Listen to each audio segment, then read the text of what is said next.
Hi there, my name's Justin Butlian and I'm the founder of Project Echo. In this short demo video, I'm going to be walking you through some of the functionality within the Project Echo product.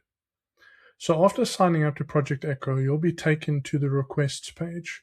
This is where we can see all of the requests that have been submitted by your team members, your colleagues in other words, or your end users, what we call members. Every user in your account can easily create a request. So let's go ahead and create one now. Perhaps we want to build an integration with monday.com.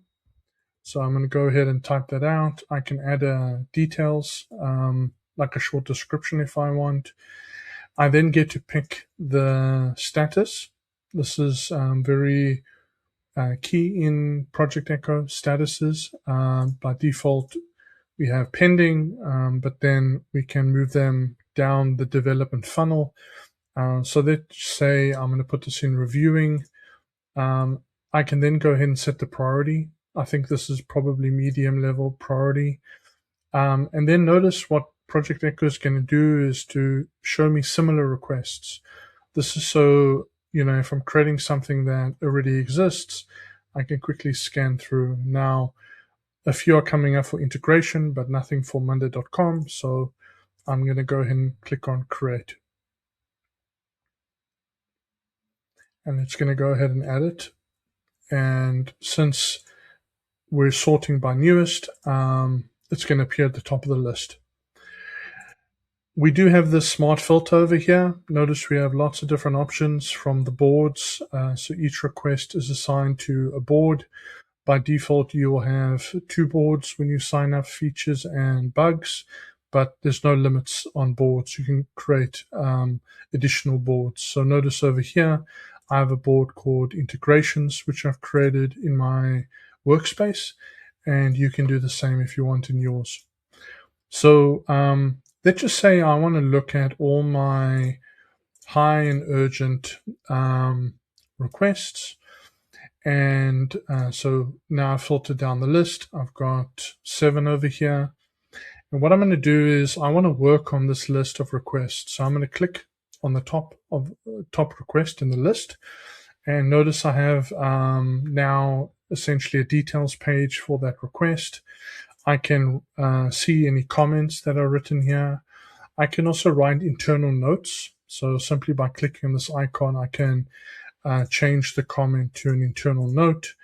And then I can write something that only my team members see. I have a settings tab where I can actually hide this request from the feedback portal, which I'll get to soon. We have request scoring. So each request actually has a score. And here in this tab, it shows the calculation. Basically have different factors, impact factors, and they have a different weight. All of this you can control, and I'm going to show you that soon.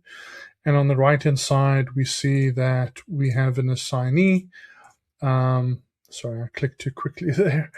Let's assign that back to myself.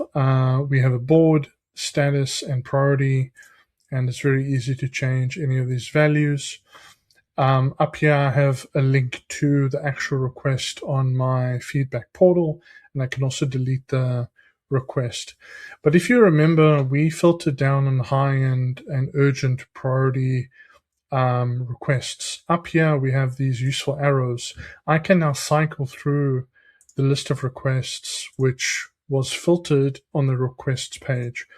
So I just click and I can get through that list and I can work on these. And then when I'm done, I can just click the back button and it's going to take me to the exact page that I was on before I clicked through, which is quite a useful feature.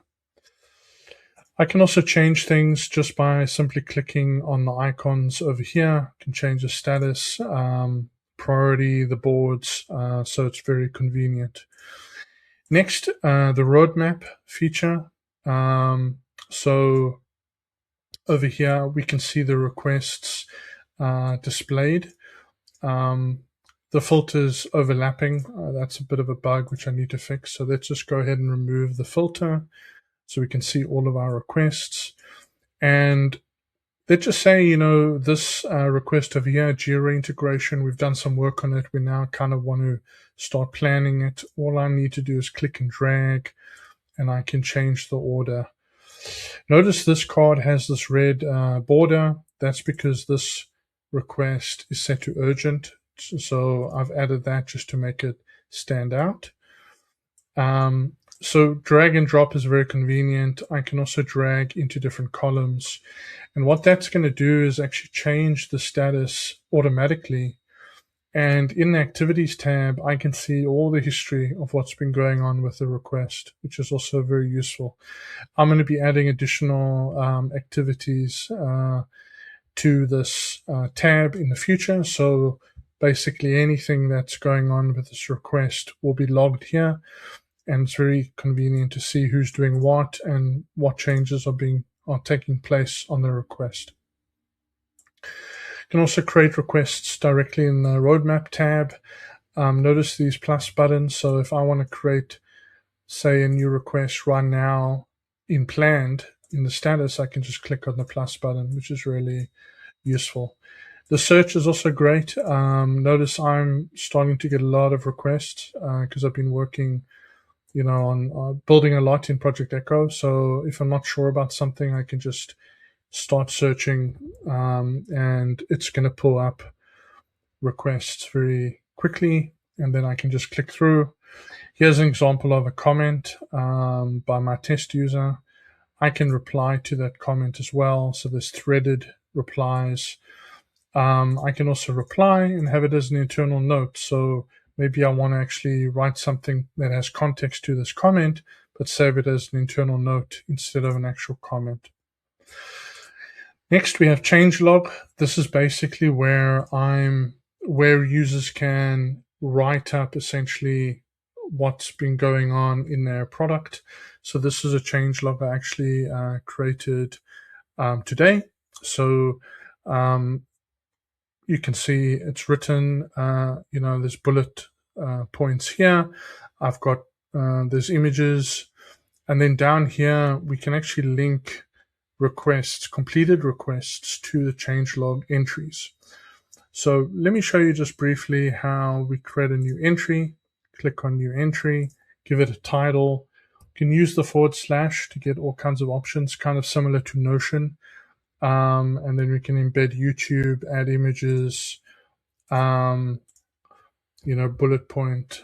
lists. It's very, self-explanatory or intuitive. You can highlight text and, make it bold or highlighted. And then up here, we can change the slug. So what the URL will be of the entry when it was published. And then, like I said, we can link completed requests. The reason there's nothing in this list is because everything that I've completed has been essentially assigned to other requests. But let me show you how that looks like if I go into an existing one. So this is the one I just showed you. If I go link request, these are all the requests which I've assigned to this entry, and you can see it's listed here. We show the board and then like a plus sign to show that it's been completed, and we also have the vote count. So that's changelog. The next thing I want to show you is the feedback portal. This is a really major part of the platform. Hopefully my camera, yeah, there we go. So the feedback portal is essentially, a place where you can show all your requests, your roadmap, your changelog, and you can make this publicly available to anyone or limit it to your teammates and your end users, your users only. So all of that is controlled in the settings area. So there's lots of different settings. I'm trying to make Project Echo as flexible as possible. So in the feedback portal, under visibility, I can choose if I want to make it publicly available or limit it to members and team only, or if you want to hide it completely and just work within the Project Echo app. Notice lots of different controls. You can set which statuses are being shown, what boards are being shown. You can turn off the roadmap and changelog. You can hide vote counts. I'm going to allow you to turn off commenting. But the whole idea is that if you want to build in public, this is a great way to do it, because anyone can come through and actually see your feedback board, essentially. Now, you can control where it appears on the Project Echo root domain, but we also have custom domain support, which is a premium feature. You will need to upgrade to work with that. This button doesn't seem to be working, but this is a gated feature for premium users. Over here in feedback, you can add new boards, you can change their names, delete boards, scoring, you can turn on or off, you can affect the weight of each of the impact, each of the impact factors in the scoring. Here we have different fields. So priority, I've already shown you. We also have effort. I'm not using effort. Notice I've turned it off. So there's lots of different settings. I'm not going to go through all of it. Lastly, I want to show you integrations. I've built an integration with your own SaaS. So effectively, you can integrate Project Echo within your app, and then your users can actually use it. So if I come back here into members, this is going to be where you're going to see all of your users. And if you've integrated Project Echo into your app, they will appear here automatically and be able to submit feedback. So let me show you how that works.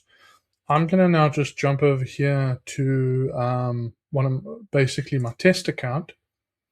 And if I click on in the bottom left-hand corner, there's a submit feedback link, which I've added to the Project Echo app. And basically, my test user is going to be like obviously a user of Project Echo. So imagine this is how a user in your SaaS will click on a link, will be taken to your feedback portal, and then they can just click on give feedback and submit a request. So in this case, John Smith is my user, and he wants an integration with HubSpot. So he writes it, and it actually appears here. So maybe he just clicks through, and then he goes ahead and gives his vote, and he writes here a comment. This is a must-have. I want to push my requests into my contact records in HubSpot. And then he clicks on comment. So that's basically how a user would use Project Echo to provide you with feedback for your product. So that information will come through here. So let's go ahead and find the user, John Smith, and I can click on the member and I can see the request is submitted. Let's just refresh this. Oh, right, he never wrote a request, he wrote a comment. So I can see his comment up here. This is going to be the requests that he's submitted and the statuses, number of votes, etc. Over here, I can see what he's voted for exactly. So he just cast a vote for the HubSpot integration. And up here on the right, I can see his total contributions over the last 24 weeks. And if we hover over, conveniently, it shows the total contributions. Right now, you can just search, but there's also going to be segmentation and filtering here. So you can find which of your members are, being the most useful to you in terms of feedback. So that's it. Project Echo is still in beta. There's a lot being added every week, a lot of improvements going on, but it is open for sign up. If you want to sign up, just visit projectecho.io, click on sign up for free. You can sign up today via email or Google and start using the tool for free. We have unlimited workspaces, unlimited members, unlimited users. You can see here a lot of emphasis on providing a huge amount of value in the free plan. And then we do have a pro plan, which is $29 a month or $290 a year. That will give you some more advanced functionality like custom domain. You can remove the Project Echo branding. And soon we're going to have custom property support. A lot of integrations are going to be built. MRR attribution is going to come, SSO, custom SMTP, and so on. So that's it. Thank you for watching. If you have any questions, I can be contacted on LinkedIn or at justin@projectecho.io, and I'll be glad to help you out. Thanks.